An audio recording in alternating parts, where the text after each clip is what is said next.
Ever wondered if you could actually do New York City on a shoestring budget? Like a proper trip, seeing the big sights, eating the food, feeling the vibe, all without completely emptying your bank account? Well, I had that exact thought, and I decided to put it to the test. The challenge: London to the Big Apple and back with just £1,000 to cover everything. Flights, accommodation, food, activities, the lot. It sounds a bit crazy, right? That's what I thought too. But I booked the flight, packed my bags, and set off on an adventure to see if the city that never sleeps could be conquered on a budget that barely gets a nap. So, is it possible? Stick around, because we're about to find out. The journey began, as many do, staring at a screen, hunting for that golden ticket. I spent hours, maybe even days, scouring flight comparison sites, playing with dates, and checking different London airports. The key is flexibility. If you can travel midweek and outside of major holidays, you'll find the gems. Finally, I found it. A return flight for a price that left me with a fighting chance of staying within my £1,000 limit. Clicking confirm felt like the official start of the mission. The feeling was a mix of excitement and a tiny bit of panic.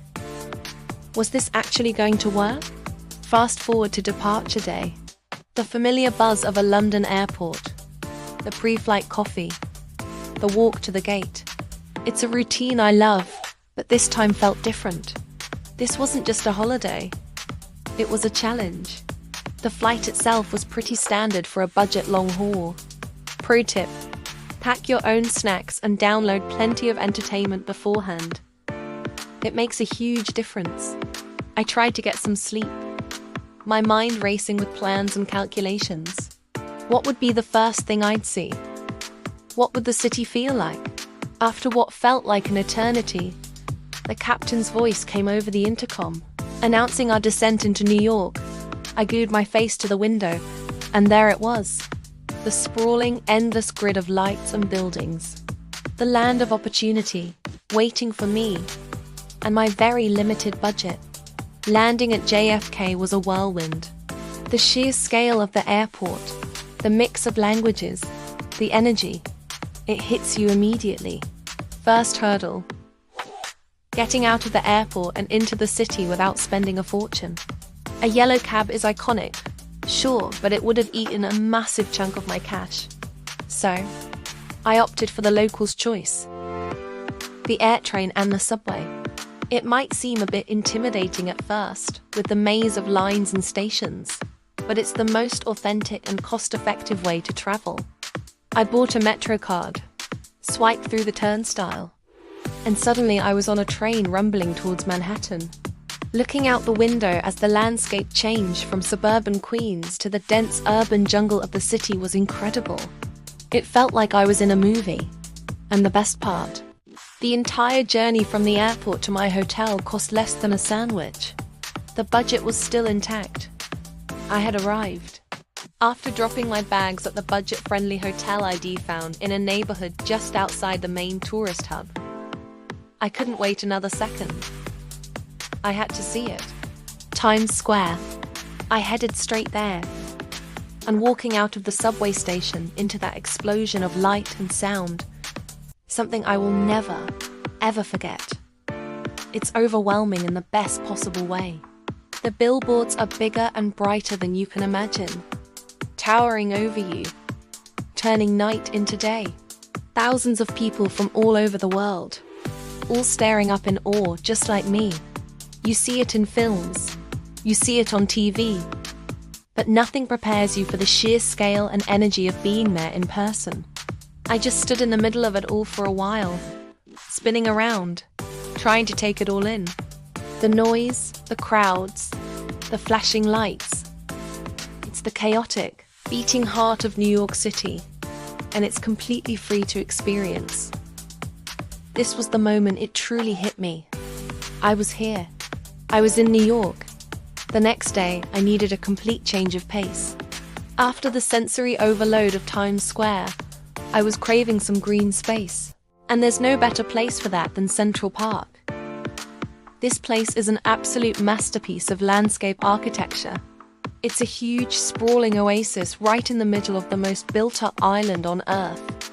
As soon as you step inside, the relentless noise of the city fades away, replaced by birdsong and the gentle rustle of leaves.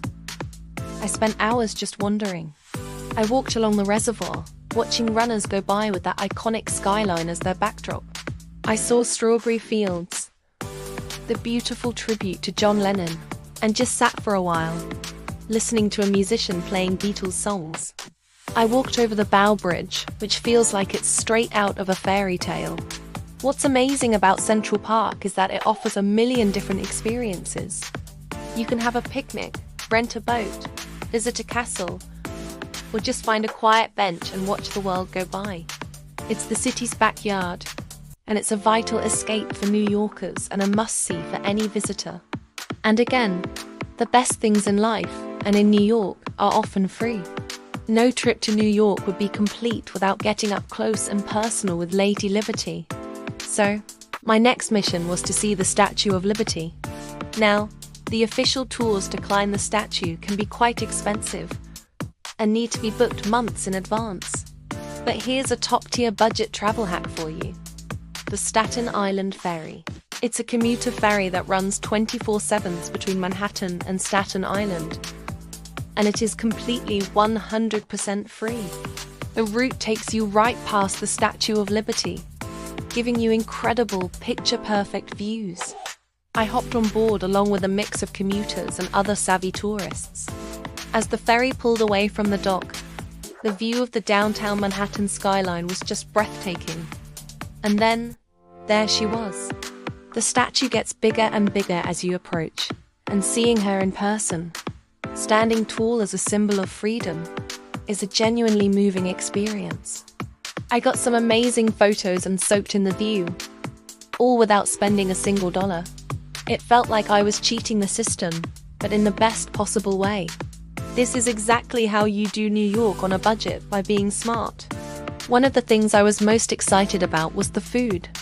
New York is one of the greatest food cities in the world, but dining out at fancy restaurants was not an option for me.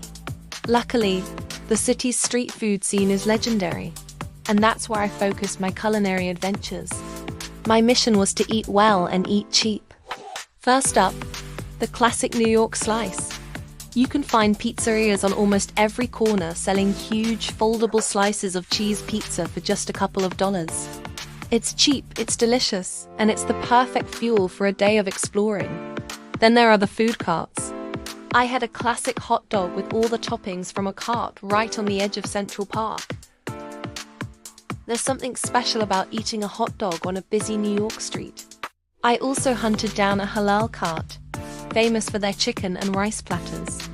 The portions are huge, the flavor is incredible, and it's one of the best value meals you can get in the entire city. From pretzels to bagels to gyros, I ate my way across the city, one street vendor at a time. It was a delicious, authentic, and incredibly affordable way to experience the taste of New York. As the sun went down, New York transforms into a completely different animal. I was determined to experience some of the city's famous nightlife. But again, without the hefty price tag of exclusive clubs or expensive Broadway shows. So, I looked for the local experience. I found my way to Greenwich Village, a neighborhood famous for its bohemian history, jazz clubs, and cozy bars. The vibe here is so much more relaxed than Midtown. I wandered through the charming streets, past beautiful brownstone buildings, and found a small, unassuming comedy club with a cheap cover charge. I spent a few hours laughing my head off at up-and-coming comedians. It felt like a truly authentic New York night out. On another evening, I went to a rooftop bar in Brooklyn. Many people think rooftop bars are expensive, but if you go to the right ones, especially outside of Manhattan, you can just buy one drink and enjoy the million-dollar view for as long as you like. Seeing the entire Manhattan skyline lit up at night from across the river is a sight that will stay with me forever. It proved that you don't need a lot of money to have an unforgettable night in this city. As my trip was drawing to a close, I spent my last day just soaking it all in. I took the subway down to the Brooklyn Bridge and decided to walk back across it towards Manhattan. It's one of the most iconic walks in the world. With every step, the view of the skyline gets more and more impressive. You can see the Empire State Building, the Chrysler Building, One World Trade Center, all the legendary structures standing side by side. It's a fantastic spot for photos and a moment of reflection. Looking back at the city from the bridge, I thought about the past few days. I'd seen the blinding lights of Times Square, found peace in Central Park, sailed past the Statue of Liberty, eaten my weight in street food, and watched the city sparkle from a rooftop. I had done everything I wanted to do and more. So, the big question remains, did I stick to the budget? As I sat at the airport, waiting for my flight back to London, I did the final tally. I counted every dollar spent on food, transport, accommodation, and attractions. The grand total came in just under the £1,000 mark. I had done it. It was possible. It took planning, it took some smart choices, and it meant swapping fancy restaurants for food carts and cabs for the subway. But I hadn't felt like I'd missed out on anything. In fact, I felt like I'd experienced a more real, more authentic side of New York City. This trip wasn't just about saving money. It was about proving that travel and adventure are accessible. You don't need a huge budget to see the world. You just need a bit of creativity and a willingness to step outside the tourist bubble. New York, you are everything I dreamed of and more. And I did it all on a budget. If I can do it, you definitely can too. Thanks so much for watching my adventure.